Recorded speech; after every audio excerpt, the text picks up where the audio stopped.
En la vasta y enigmática crónica de la humanidad, pocas preguntas resuenan con tanta fuerza como aquella que interroga sobre nuestros primeros pasos en continentes desconocidos. Durante mucho tiempo, la narrativa del poblamiento de América pareció tener un protagonista claro. Una cultura pionera que, con sus distintivas herramientas de piedra, se erigió como la matriarca de todas las civilizaciones posteriores en este nuevo mundo. Hablamos, por supuesto, de la cultura Clovis. Imaginen un mundo cubierto en parte por inmensas capas de hielo, un paisaje hostil, pero lleno de oportunidades para aquellos lo suficientemente audaces y habilidosos para enfrentarlo. Es en este escenario, hace más de 13.000 años, donde surge la huella de estos antiguos pobladores, dejando tras de sí un legado lítico que ha fascinado y desafiado a generaciones de arqueólogos. La historia oficial de la cultura Clovis comienza en el corazón de Nuevo México, Estados Unidos, cerca de la localidad que les daría su nombre. Fue en 1929 cuando un joven de 19 años, Ridgely Whiteman, descubrió las primeras piezas que hoy son emblemáticas de esta cultura. Sin embargo, no sería hasta 1932, con las excavaciones dirigidas por Edgar Billings Howard de la Universidad de Pensilvania, que se confirmaría la existencia de un yacimiento aborigen perteneciente al Pleistoceno. El sello distintivo de Clovis, la que hoy conocemos como Punta Clovis, es una obra maestra de la tecnología prehistórica. No es una simple lasca de piedra, es una hoja tallada por presión con una precisión y belleza que raramente se encuentran en épocas tan remotas. Su característica principal es una acanaladura, un canal que se extiende desde la base hasta cerca de la mitad de la pieza, diseñado ingeniosamente para asegurar la punta a un astil de madera, convirtiéndola en una formidable lanza. Durante gran parte de la segunda mitad del siglo XX, el consenso científico fue abrumador. Los Clovis fueron los primeros. Se pensaba que estos cazadores especializados, que rastreaban y abatían a la megafauna del final de la Edad de Hielo, como los imponentes mamuts, habían cruzado el puente terrestre de Beringia desde Siberia hacia Alaska. Desde allí, se habrían adentrado en el continente americano a través de un corredor libre de hielo que se abrió entre los glaciares Laurentino y Cordillerano, dispersándose rápidamente por Norteamérica y eventualmente Sudamérica. Esta teoría, conocida como el consenso Clovis o Clovis I, ofrecía una explicación elegante y coherente para la presencia humana en el continente.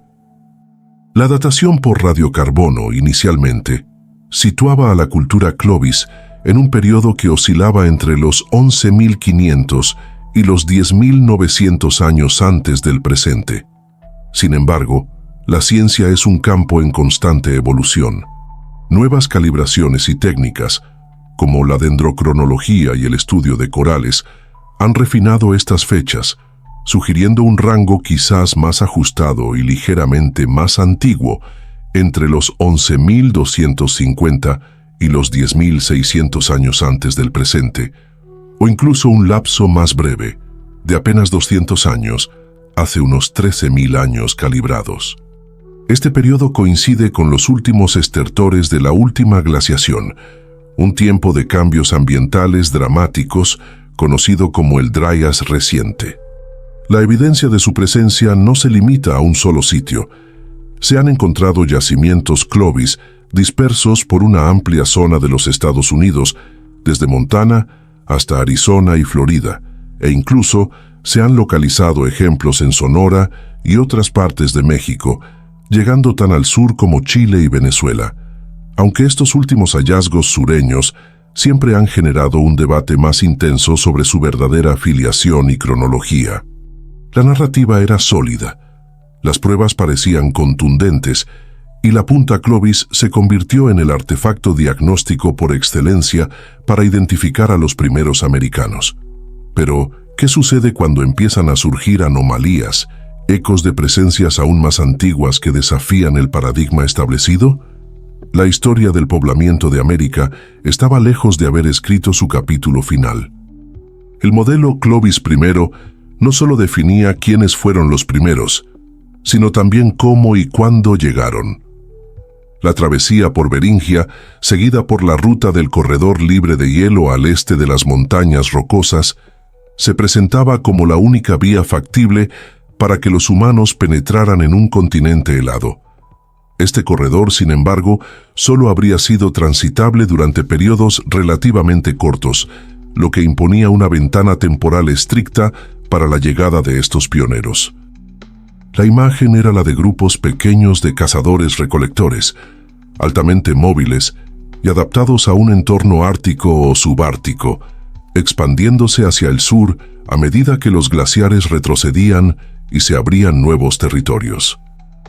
La abundancia de puntas Clovis, encontradas en asociación con restos de mamut, cimentó la idea de que eran cazadores especializados en esta megafauna, y algunos incluso llegaron a proponer que la presión cinegética de los Clovis fue un factor determinante en la extinción de estos gigantes del Pleistoceno, una hipótesis que, aunque popular, sigue siendo controvertida y no cuenta con pruebas concluyentes. Durante décadas, cualquier hallazgo que sugiriera una ocupación humana anterior a Clovis era recibido con escepticismo, cuando no con abierta hostilidad por parte de la comunidad arqueológica dominante. La vara para medir la validez de un sitio pre-Clovis era extraordinariamente alta.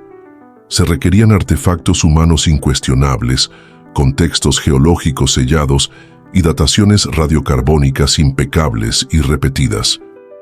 Muchos sitios candidatos fueron desestimados por no cumplir con estos rigurosos y a veces subjetivos criterios. Sin embargo, a partir de las últimas 2 décadas del siglo XX, las grietas en el edificio del consenso Clovis comenzaron a hacerse cada vez más evidentes. Investigaciones científicas armadas con nuevas metodologías y una perspectiva más abierta empezaron a cuestionar seriamente las conclusiones previas y a aportar pruebas de la existencia de culturas significativamente más antiguas. Uno de los golpes más contundentes al modelo Clovis I provino del sur, muy lejos de la supuesta ruta de entrada. El sitio de Monteverde, en el sur de Chile, excavado meticulosamente por Tom DeLehey y su equipo, arrojó fechas que se remontaban hasta los 14.500 años antes del presente e incluso indicios de una ocupación aún más temprana, alrededor de los 33.000 años, aunque esta última es más debatida. En Monteverde no solo se encontraron herramientas de piedra, sino también restos de madera, huesos de animales e incluso huellas humanas preservadas en el barro, evidencia de un asentamiento humano bien establecido, al menos 1000 años antes de que los Clovis hicieran su aparición en Norteamérica. La aceptación de Monteverde por una parte significativa de la comunidad científica, a finales de los años 90, marcó un punto de inflexión. De repente, la idea de que los Clovis no fueron los primeros comenzó a ganar terreno. Otros sitios se sumaron al creciente cuerpo de evidencia pre-Clovis. Yacimientos como Pilauco Bajo, también en Chile, Piedra Museo y Arroyo Seco II en Argentina, Pedra Furada en Brasil, con sus polémicas dataciones que se extienden decenas de miles de años atrás, los sitios de Topper y Meadowcroft Rock Shelter en Estados Unidos, y el fin del mundo en Sonora, México, donde se encontraron puntas Clovis asociadas a gonfoterios, parientes de los mamuts, pero con dataciones que también desafiaban la cronología tradicional. Incluso la cueva Sandia en Nuevo México, que en un momento se pensó más antigua que Clovis, fue reevaluada, y aunque hoy se considera coetánea o ligeramente posterior, su estudio inicial ya había sembrado dudas. El debate se intensificó. Si había gente en Sudamérica hace 14.500 años o más, ¿cómo llegaron allí si el corredor libre de hielo en Norteamérica apenas se estaba abriendo en esa época o incluso después? Esta pregunta fundamental obligó a los investigadores a reconsiderar las rutas de migración. La teoría del poblamiento temprano, o pre-Clovis, comenzó a ganar adeptos, sugiriendo que la llegada de los primeros humanos a América pudo haber ocurrido mucho antes de lo que se pensaba, quizás hace 15.000, 20.000 o incluso 30.000 años o más. Y si no fue por el corredor interior, ¿qué otras rutas pudieron haber tomado? La creciente evidencia de sitios pre-Clovis, especialmente aquellos tan meridionales como Monteverde, impulsó la reconsideración de rutas migratorias alternativas. La más prominente de estas nuevas hipótesis es la de la ruta costera del Pacífico. Según esta teoría, los primeros pobladores podrían haber navegado o caminado a lo largo de la costa occidental de América, desde Beringia hacia el sur, mucho antes de que el corredor interior libre de hielo fuera transitable. Las costas, ricas en recursos marinos y terrestres, habrían ofrecido un corredor viable y sustentable, incluso durante el apogeo de la glaciación. El problema con esta teoría es que gran parte de esas antiguas líneas costeras hoy se encuentran sumergidas bajo el mar debido al aumento del nivel oceánico tras el fin de la edad de hielo, lo que dificulta enormemente la búsqueda de evidencia arqueológica directa. Sin embargo, hallazgos en islas costeras y análisis de paleoambientes sugieren que esta ruta era factible.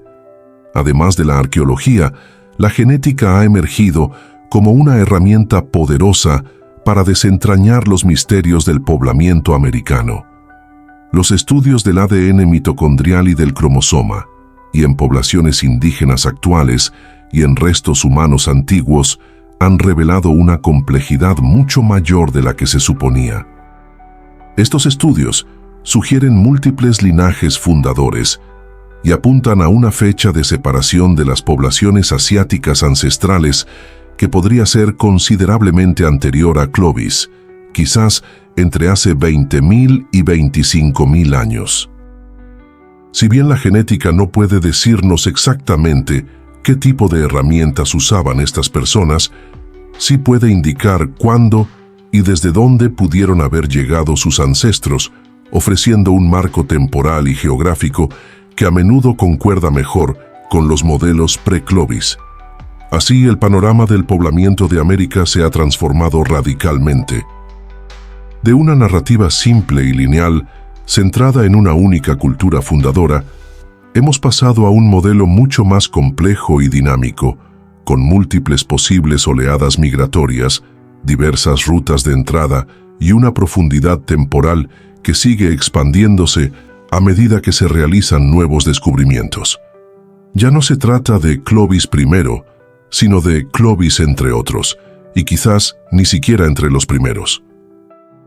La cultura Clovis sigue siendo increíblemente importante. Representa una adaptación tecnológica y cultural exitosa y extendida por gran parte de Norteamérica durante un periodo crucial de cambio climático. Sus puntas son un testimonio de la habilidad y el ingenio humanos, pero su lugar en la cronología ha sido recalibrado. Hoy la investigación se enfoca en entender la diversidad de las primeras culturas americanas, cómo interactuaron con los cambiantes entornos de finales del Pleistoceno y cómo se relacionan entre sí. Sitios como el recientemente investigado de Chiquihuite en México, que propone fechas de ocupación de hasta 30.000 años, o los hallazgos de huellas humanas en White Sands, Nuevo México, datadas entre 21.000 y 23.000 años, continúan empujando los límites de nuestro entendimiento. Aunque cada uno de estos sitios conlleva sus propios debates y escrutinios científicos, la historia de los primeros americanos es, en esencia, una épica de exploración, adaptación y resiliencia. Es una narrativa que aún se está escribiendo, con cada nuevo hallazgo arqueológico, cada análisis genético y cada debate científico. La cultura Clovis, aunque ya no ostente el título de los primeros, sigue siendo un capítulo fundamental y fascinante en este gran relato humano. Un recordatorio de que nuestro pasado es mucho más profundo y complejo de lo que alguna vez imaginamos. La búsqueda de nuestros orígenes en este continente continúa, impulsada por la curiosidad insaciable que nos define como especie, siempre buscando desvelar los secretos enterrados bajo el velo del tiempo. El viaje apenas comienza.